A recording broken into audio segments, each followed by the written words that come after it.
branches of economics. So we're still introducing stuff. Now at this level, there are two branches of econ. So at this level, we have two branches. The first one, which is the econ 1, which is what you guys are doing. It's called microeconomics. Now micro is the study of choices that individuals and businesses make, the way these choices interact, and the influence government exerts on them.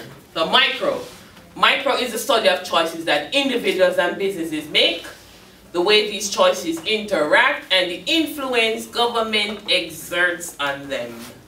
I'm going to explain this, what micro is. Let the name remind you. Micro means small.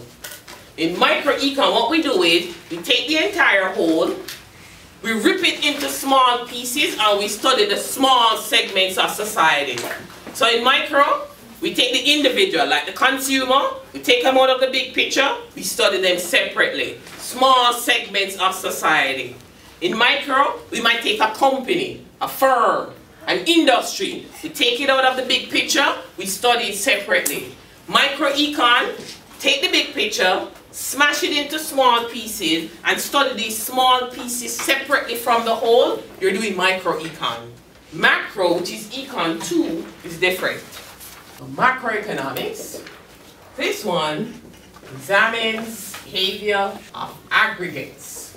So in macro, this examines the behavior of aggregates. What do I mean by aggregates? Aggregates means to sum up. Sum up, put it all together. So in macro, we take all the small pieces, put them together, and study the entire big picture. That's macro. So in macro, we look at things like employment, output, production on a national scale.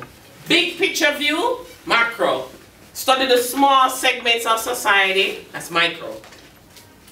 Suppose I ask this question, I'm trying to figure this out. And I'm trying to figure out, why is it individuals in the United States, individuals or households in the United States, they prefer to drive big SUVs versus smaller cars? Would that be a micro or a macro issue? That would be a micro. Tell me why. Because it's dealing with one individual and one subject. It's not dealing with like a whole, as like a group of people are buying certain cars in this area or something. That would be a macro issue. So because I said individuals or households, they say we're gonna dig into small segments of society, so that makes it micro? If you're focusing on one individual and that choice that you made, it would be micro. Right, so the statement I'm making is individuals or households in the United States prefer to drive big SUV versus smaller car, you say micro. But if you're looking at the whole United States, then it's macro. So you think it's macro? If it's one individual, it's macro. So just this statement that I made? States, it's macro. Okay. You said it was macro? Yeah, you said individuals. So why is it individuals or households in the United States prefer to drive big SUV versus smaller car? Anybody thinks it's micro? You think so? Tell me why. Because this is a study of choices that individuals make. So you're saying me making that particular point about individuals forces it to be micro? No, just the statement of that individuals in the U.S. prefer to drive the bigger vehicles. Micro. Yeah, and that they decide, that they make that choice to drive them. So you say micro? Yes? I think it would be macro because it's examining the behavior of aggregates, and it says employment, output, production on a national scale. Yeah, so because I said the United States, that's forcing it into the macro, you think? You agree? Because of that United States? Scale, yes. Okay. Anybody thinks it's micro? No. You think it's micro? Yeah. Remind me of your name, please. Mario. Mario? Tell me why. I think, well, maybe because it's just the way I'm looking at it, but Yes. I see micro as like blunt, like a blunt subject, whereas macro is more in-depth into a certain, like if you said like, why is it that Hispanics like to drive Chevys versus like I don't know if we should be going down this road here. We're treading on that dangerous road here. Like, you're like narrowing it down to a very specific like audience. That'd be a little bit, I guess, more in depth. So you think it's more micro because I'm saying individuals are households? It's such a like a vast question. Like it's very blunt. Like, Okay. You have your hand up?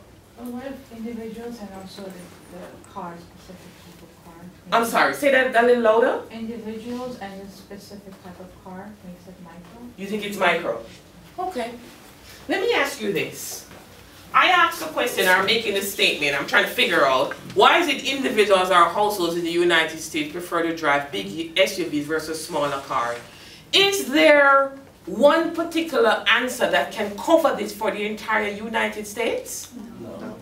Wouldn't I have to dig into the intricacies associated with the decision-making process of individuals to answer this question? Once I have to do that, that's micro-econ. I'm going to have to dig into the individual decision-making process. So is it the case that the families are huge? Is it the case that they don't really care about the price of gas?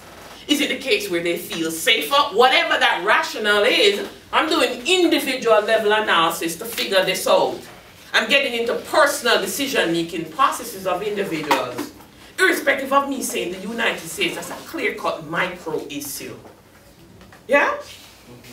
What's your name back there? Besides Jason? Carlos. Carlos? Suppose I ask this question, and I said, I'm trying to figure this out. The statement, why is it economic growth is higher in Japan than it is in the United States? Micro or macro? Macro. Tell me why. Global. I'm comparing countries, yeah? Japan versus the United States. There's no way to kind of dig into individual decision-making processes with that particular issue. It's a clear-cut macro issue, you're absolutely right.